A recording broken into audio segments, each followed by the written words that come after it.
قدیم مصر کے بڑے جادوگر فرعون کے دربار کے سیاہ راز۔ بسم اللہ الرحمن الرحیم۔ السلام علیکم پیارے دوستو، قدیم مصر ایک ایسی سرزمین جہاں ریت کے ذروں میں بھی راز چھپے ہیں، جہاں صرف احرام نہیں اٹھتے بلکہ جادو، اسرار اور ماورائی طاقتوں کی داستانیں بھی جنم لیتی ہیں۔ یہ وہ ملک تھا جہاں جادو کو علم کہا جاتا تھا، جہاں فرعون کے درباروں میں جادوگر خدا بننے کے خواب دیکھتے تھے، اور جہاں کچھ الفاظ، کچھ منتر اور کچھ رسمیں انسانوں کی تقدیر بدلنے کی طاقت رکھتی تھی۔ لیکن پھر اسی سرزمین پر اللہ نے اپنے نبی حضرت موسیٰ علیہ السلام کو بھیجا، جنہوں نے ان تمام جادوگروں کو للکارا اور یہ ثابت کیا کہ اللہ کا معجزہ ہر جادو سے برتر ہے۔ مگر سوال یہ ہے دوستو، وہ جادوگر کون تھے؟ جن کے اشارے پر لاٹھیاں سانپ بن جاتی تھی، جن کے منتر سن کر لوگ کانپ اٹھتے تھے، اور جن کے علم سیاہ کی جڑیں آج بھی دنیا کو حیران کیے ہوئے ہیں۔ لہذا آج کی اس ویڈیو میں ہم اترنے والے ہیں قدیم مصر کے ان سیاہ رازوں میں جہاں طاقت، خوف اور فریب نے انسانیت کا روپ بدل دیا۔ لہذا ویڈیو کو آخر تک ضرور دیکھیے گا، کیونکہ ہم آپ کو بتائیں گے کہ مصر کا کالا جادو دراصل کیا تھا، اور یہ دریائے نیل میں لڑکی کی قربانی کیوں دی جاتی تھی، اور وہ عورتیں کون سی تھی جن پر جنات عاشق ہو جایا کرتے تھے۔ ناظرین، یہ سب حقائق سن کر شاید آپ کا جادو، جنات اور حقیقت پر یقین ہمیشہ کے لیے بدل جائے۔ یہاں سب سے پہلے تو یہ جان لیجئے کہ قدیم مصر دنیا کی جادوگری، علم غیب اور روحانی قوتوں کا مرکز تھا۔ مصری تہذیب میں جادو، جسے وہ حکا کہتے تھے، زندگی کا لازمی حصہ تھا۔ ان کے نزدیک جادو کوئی برائی نہیں بلکہ ایک الہی طاقت تھی جو کائنات کے نظام کو چلانے میں مدد دیتی تھی۔ اسی لیے مصر کے مندروں میں جادوگر، پجاری اور کاہن نہ صرف مذہبی بلکہ سیاسی اثر و رسوخ بھی رکھتے تھے۔ ان کے عقیدے کے مطابق کائنات کی ہر چیز، چاہے انسان ہو، جانور ہو یا دیو، حکا کی طاقت سے وجود میں آئی تھی۔ پجاری اور جادوگر اسی طاقت سے علاج کرتے، دشمنوں کو نقصان پہنچاتے، خوابوں میں مستقبل دیکھنے کی کوشش کرتے اور مردوں کی روحوں سے رابطے کیا کرتے تھے۔ یہ جادو انسانی نہیں بلکہ روحانی دنیا سے جڑا ہوا تصور کہا جاتا تھا۔ اس کے مقدس مندر، خاص طور پر آزیرس اور ہرمس کی عبادت گاہیں مشہور تھی۔ اس سے علم کے سب سے بڑے مراکز سمجھے جانے والے یہی دو مندر اس وقت مشہور تھے۔ وقت کے ساتھ جب کچھ جادوگر اس طاقت کو غلط مقاصد کے لیے استعمال کرنے لگے تو یہی حکا بعد میں کالے جادو کے نام سے مشہور ہو گیا۔ مصری عقیدے کے مطابق حکا خود ایک دیوتا کا نام تھا، اور ان کے پجاری دنیا کے سب سے بڑے جادوگر مانے جاتے تھے۔ ان کا ایمان تھا کہ ہر دعا، ہر منتر اور ہر علاج اسی الہی طاقت حکا کے زیر اثر کامیاب ہوتا ہے۔ ناظرین، قدیم مصر کے سب سے طاقتور جادوگر فرعون کے دربار میں موجود رہتے تھے۔ یہ وہ لوگ تھے جن کے منتر اور طلسم پورے ملک میں خوف کی علامت سمجھے جاتے تھے۔ تاریخی روایات کے مطابق فرعون نے جادو کو اپنی طاقت کا ہتھیار بنا رکھا تھا۔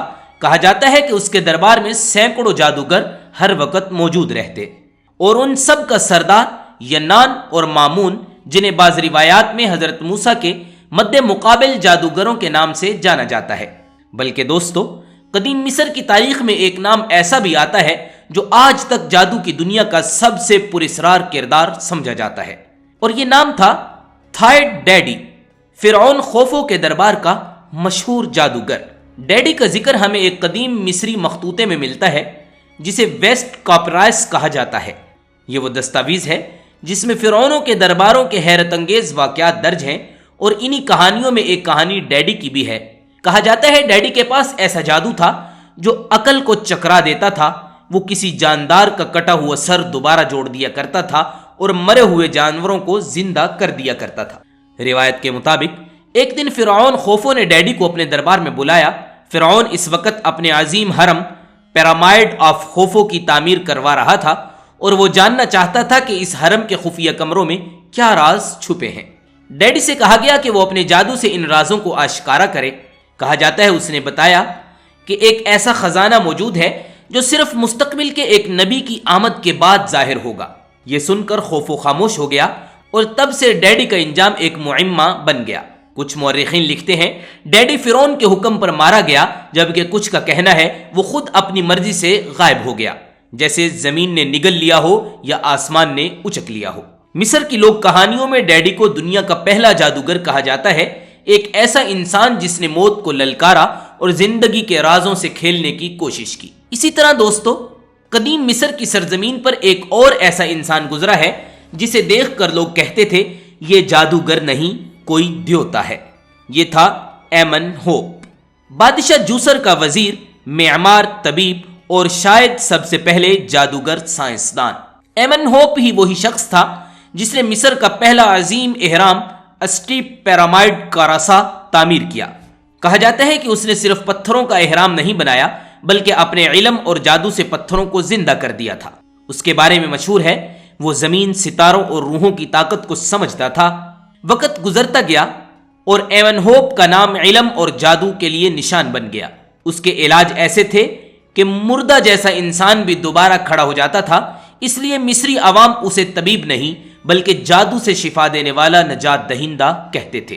یونانی دور آیا اور وہاں اس کا ذکر ایسکیپس کے طور پہ ہوا، جو یونان میں طب کے دیوتا کے طور پر پوجا جاتا تھا، یعنی ایک عام انسان جو پہلے بادشاہ کا وزیر تھا، بعد میں خدا کے درجے پہ فائز کر دیا گیا۔ قدیم مصری عقیدے کے مطابق ایمن ہوپ کی طاقت حکا سے جڑی ہوئی تھی، یعنی وہی جادوئی توانائی جسے دیوتا خود اپنی روح کی طاقت کہتے تھے۔ کہا جاتا ہے کہ ایمن ہوپ اس حکا کو انسانوں پر آزمانے والا پہلا شخص تھا، اس لیے کچھ تاریخ دانوں کا ماننا ہے کہ ایمن ہوپ شاید انسان نہیں تھا بلکہ انسانوں کے درمیان چلنے والا کوئی دیوتا تھا۔ لیکن دوستو، یہ وہ مقام ہے جہاں تاریخ کا جادو ٹوٹتا ہے اور حق کی روشنی ظاہر ہوتی ہے۔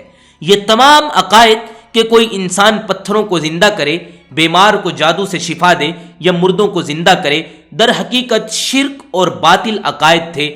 اسلام نے واضح طور پر بتا دیا کہ جادوگر کبھی کامیاب نہیں ہوتا، کہیں سے بھی وہ تعلیم حاصل کر کے آ جائے۔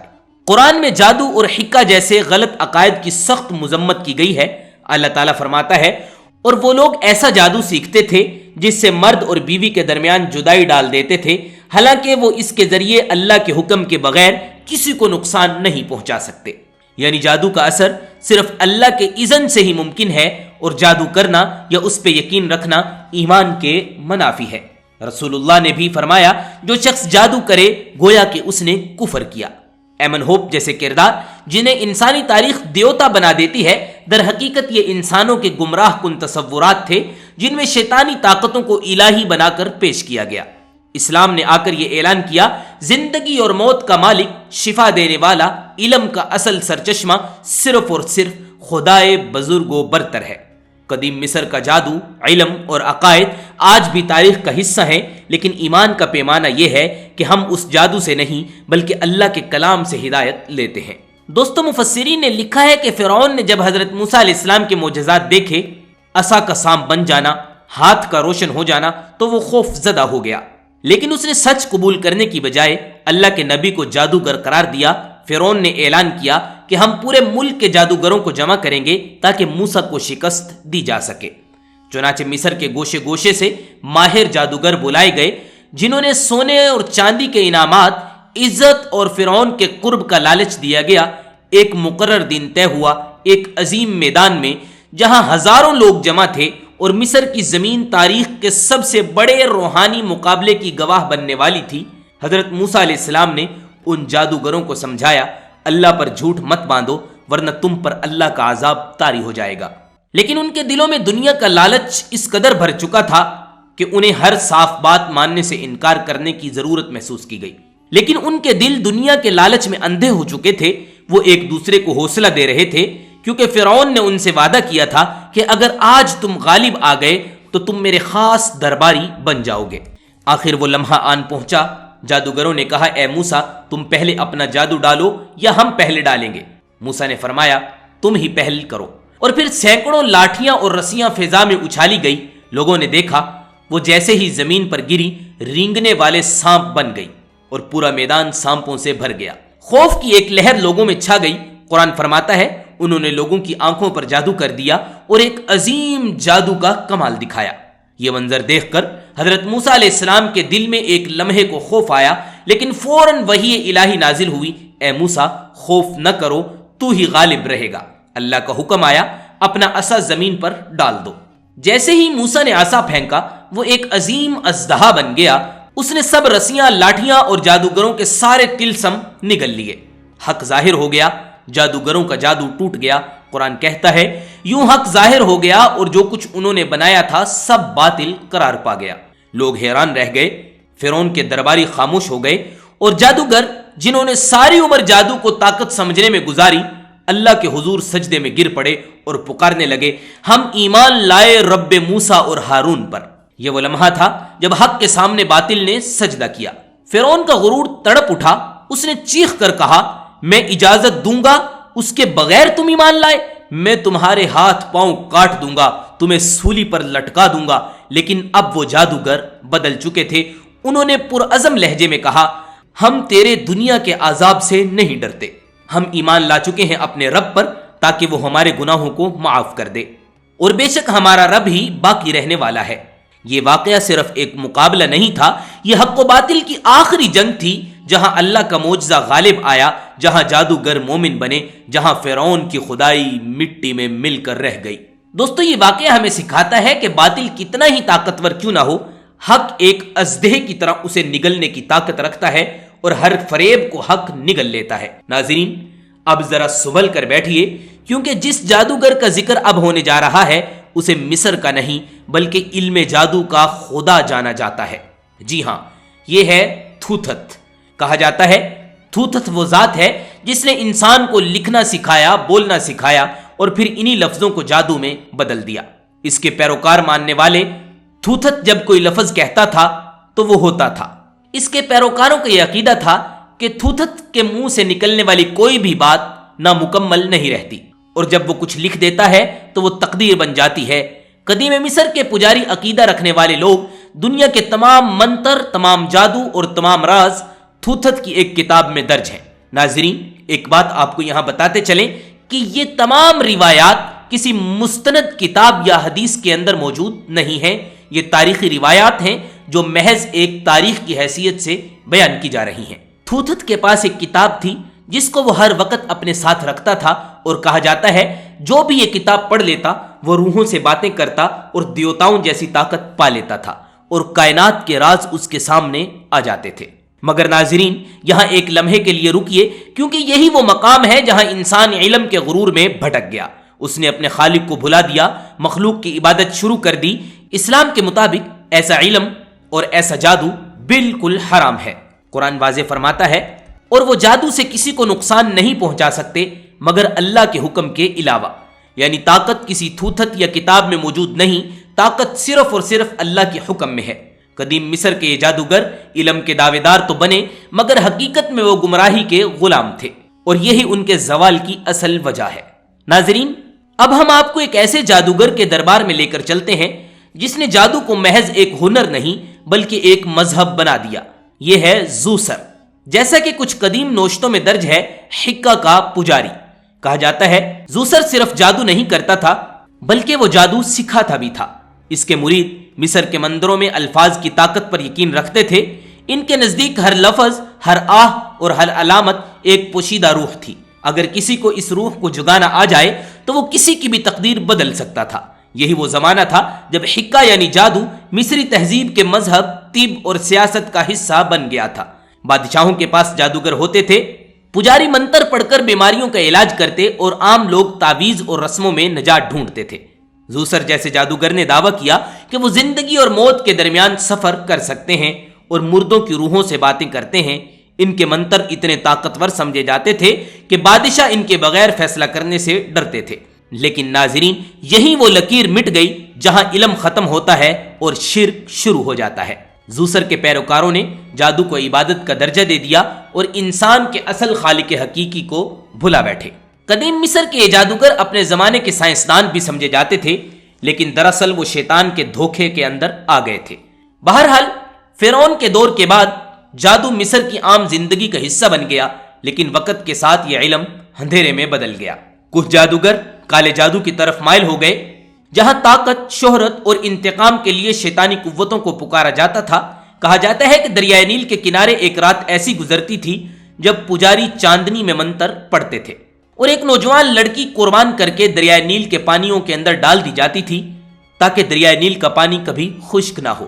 یہ رسم نیل دیوی کو خوش کرنے کے لیے کی جاتی تھی۔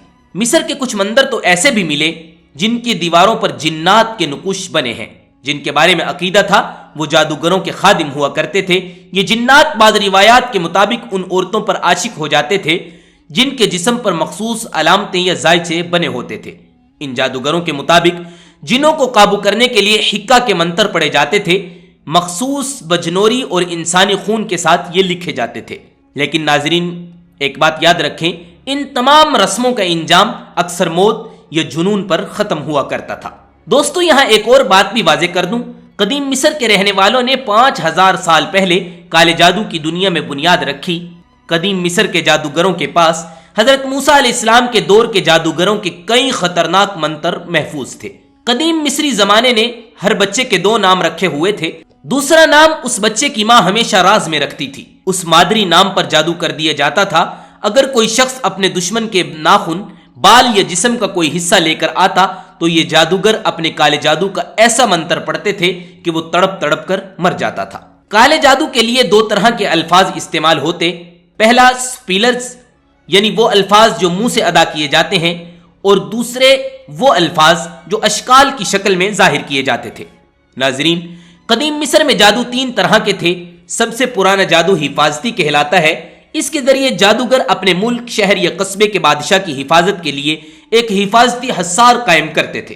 دوسری قسم کا جادو روحانی اور جسمانی بیماریوں سے بچاؤ کے لیے استعمال کیا کرتے تھے۔ تیسرا جادو سب سے خطرناک کہلاتا تھا، جسے بد دعاؤں کا جادو کہا جاتا تھا۔ ناظرین یورپ میں کالا جادو مصر سے منتقل ہوا۔ میجک کا لفظ لاطینی لفظ محکو سے لیا گیا ہے، جبکہ لاطینی میں یہ لفظ یونانی الفاظ سے لیا گیا ہے۔ مصر سے جادو کے منتر قدیم یونان میں پہنچے۔ کالے جادو کو ڈارک میجک، ڈارک آرٹ اور شیطانزم بھی کہا جاتا ہے۔ یورپ میں پرانے وقتوں میں کالا جادو کرنے والوں کو وچ اور وچ ڈاکٹر کہا جاتا تھا۔ یورپ میں جادوگروں کو بلیک مارکس بھی کہا جاتا ہے۔ ناظرین ماضی میں ہزاروں جادوگرنیوں کو زندہ جلا کر ان سے نفرت کا اظہار کیا جاتا رہا۔ امریکہ میں کالا جادو افریقی غلاموں کے ذریعے پہنچا۔ افریقی غلاموں کو سفید اور کالے جادو کا علم تھا، وہ اپنے ساتھ جسے امریکہ لے آئے۔ یہاں سے فرانس، اسپین اور کئی دوسرے لاطینی ممالک میں جادو کے عمل کو افریقیوں کے ذریعے پہنچایا گیا۔ ناظرین پاکستان میں بھی بنگالی بابا، شاہی سرکار اور دیگر ناموں سے سادہ لو شہریوں کو لوٹا جاتا ہے۔ یہاں پہ بھی شیطان کے اس شکار کا سب سے بڑا جال خواتین کے اوپر پڑتا ہے، جو اس کے دھوکے کا شکار ہو جاتی ہیں۔ یہ جیلی لوگ جادو کے ٹوٹکوں سے روزانہ ہزاروں افراد کو الو بنا کر لاکھوں روپے بٹورتے ہیں۔ یہی لوگ ہیں جو جادو کے توڑ کا بھی دعویٰ کرتے ہیں، جبکہ وہ خود کالے علم پر ہی عمل پیرا ہوتے ہیں۔ ان لوگوں نے چڑیلوں، جنوں اور شیاطین کو قید کرنے کا دعویٰ کر رکھا ہے۔ ان پر یقین کرنے والے سینکڑوں لوگوں کے گھر تباہ و برباد ہو چکے ہیں۔ ناظرین اب بات کرتے ہیں جادو کتنی قسم کا ہوتا ہے، جادو کی کتنی قسمیں ہوتی ہیں اور یہ کیسے کام کرتا ہے۔ جادو کی پہلی قسم کا نام ہے الازما۔ اس میں جادوگر جنات کو ایسے ناموں کی قسم ڈالتا ہے جو اس کے خیال میں ان فرشتوں کے نام ہیں جنہیں سلیمان علیہ السلام نے جنات کے قبیلے پر مقرر کیا تھا۔ لہذا معین نام کی قسم ڈالتا ہے تو گویا جن خود پر وہ کام کرنا لازم کر دیتا ہے، اور جو جادوگر کروانا چاہ رہا ہو وہ کر گزرتا ہے۔ دوسری قسم کا جادو تلسم کہلاتا ہے۔ اس سے مراد ایسے کلمات اور ایسے خاص نام ہیں جن کے متعلق جادوگر سمجھتے ہیں کہ ان کا ستاروں سے خاص تعلق ہے۔ یہ جادو معدنیات پر کیا جاتا ہے اور جادوگر کے مطابق اس کا خاص اثر ہوتا ہے۔ تیسری قسم کا جادو جس کا نام ہے الاوفاق، اس سے مراد ایسے کلمات ہیں جن کو ہندسوں کی شکل میں لکھا جاتا ہے۔ جادوگر سمجھتے ہیں کہ کاغذ پر لکھنے یا گلے میں پہننے سے بچے کی پیدائش زیادہ آسان ہو جاتی ہے، یا کسی کے خلاف مدد ملتی ہے، یا قیدی کی رہائی کے اسباب پیدا ہو جاتے ہیں۔ اسی طرح ایک قسم التنجیم ہے، اس سے مراد علم نجوم ہے۔ جادوگر فلکیاتی تبدیلیوں کے ذریعے زمینی واقعات کے معلقات بتاتے ہیں۔ سفلی جادوگر اور شیطانی جادوگر ایسے جادو کہلاتے ہیں کہ جو لوگوں کو نقصان پہنچانے کا باعث ہوتے ہیں۔ یہ سب سے مہلک اور خطرناک قسم کے جادو ہیں، کیونکہ اس جادو میں شیطان خود زیادہ دلچسپی لے کر عمل کرتا ہے۔ جادو کی کچھ قسمیں ایسی بھی ہیں جن کو سیکھنے کے لیے انسان کو براہ راست شیطان کے ہاتھ پہ بیعت کرنی ہوتی ہے، اور اس کے بعد شیطان ان کو وہ جادو سکھاتا ہے۔ اور ہاں ناظرین، اگر کسی پر جادو ہو جائے تو پیروں اور عاملوں کے پاس جانے کی بجائے اللہ پاک نے جادو کا توڑ قرآن کریم میں بیان فرما دیا ہے۔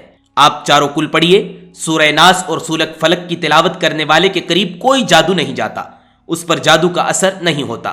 البتہ ایک بات واضح کرتا چلوں کہ اگر کسی کے اوپر جادو ہو جائے تو اس کو سنت کے پابند کسی ایسے عامل سے علاج کروانا چاہیے جو حقیقتاً جادو کی حقیقت کو جانتا ہو اور اپنی زندگی میں سنت اور شریعت کا مکمل پابند ہو۔ یہاں یہ بات بھی واضح کرتے چلوں کہ سورہ فلق اور سورہ ناس اس وقت نازل ہوئی جب لبید بن اسعم یہودی اور اس کے بیٹوں نے حضور کائنات صلی اللہ علیہ وسلم پر جادو کیا اور حضور کے جسم مبارک اور اعضائے ظاہرہ پر اس کا اثر ہوا، قلب و عقل اور اعتقاد پر کچھ اثر نہ ہوا۔ چند روز کے بعد جبریل آئے، انہوں نے عرض کیا کہ ایک یہودی نے آپ پر جادو کیا ہے اور جادو کا جو کچھ سامان ہے وہ فلاں کنویں کے اندر ایک پتھر کے نیچے چھپا دیا گیا ہے۔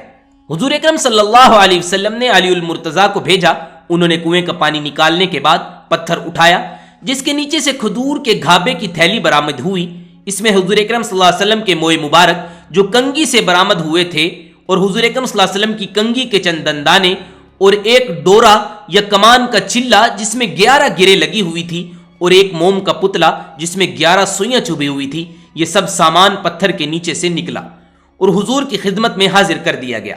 اللہ تعالیٰ نے یہ دونوں صورتیں نازل فرمائی اور ان دونوں صورتوں میں 11 آیتیں ہیں، ہر آیت کے پڑھنے کے ساتھ آپ ایک ایک گرہ کھولتے جاتے یہاں تک کہ سب گریں کھل گئی۔ حضور اکرم صلی اللہ علیہ وسلم یہ گرہ کھلنے کے بعد بالکل تندرست اور توانا ہو گئے۔ میرے بھائیوں اور بہنوں، سورہ فلق اور سورہ ناس میں مخلوقات کے شر سے اللہ کی پناہ طلب کی گئی ہے اور اس میں پناہ طلب کی گئی ہے رات کے اندھیرے سے، جادو سے، چغلی کرنے والے اور حاسدین کے شر سے۔ سورہ ناس میں پناہ طلب کی گئی ہے اس رب کی جو مالک ہے اور لوگوں کا پالنے والا ہے، معبود حقیقی ہے، شیطان اور اس کے گروہ سے بچنے کے لیے جو لوگوں کے دلوں میں وسوسے ڈالتے ہیں اور ان کے بہکاوے میں آ جاتے ہیں۔ دونوں صورتوں میں صرف جادو کے لیے ہی نہیں بلکہ دوسری آفتوں میں کام آنے والے علوم بھی موجود ہیں۔ ایک حدیث مبارکہ میں ہے کہ حضرت عقبہ بن عامر رضی اللہ تعالیٰ عنہ فرماتے ہیں، میں نے رسول اللہ صلی اللہ علیہ وسلم کے ساتھ حجہ اور ابوا کے مقام پر سفر کر رہا تھا، اچانک ہمیں آندھی اور سخت تاریکی نے گھیر لیا، تو آپ صلی اللہ علیہ وسلم نے سورہ فلق اور سورہ ناس کے ذریعے پناہ مانگی اور فرمانے لگے، اے عقبہ ان دونوں صورتوں کے ساتھ پناہ مانگا کرو کہ کسی نے ان دونوں صورتوں کے ساتھ پناہ مانگنے والے کی پناہ نہیں مانگی۔ لہذا ہماری دعا ہے ہم روزانہ سورہ فلق اور سورہ ناس کی تلاوت کرنے والے بن جائیں اور اللہ پاک ہماری اور ہماری نسلوں کی جادو ٹونا اور جنات سے حفاظت فرمائے۔ اللہ تعالی ہم سب کا خاتمہ ایمان پر فرمائے اور شیطانی چالوں سے ہم سب کی حفاظت فرمائے، آمین یا رب العالمین۔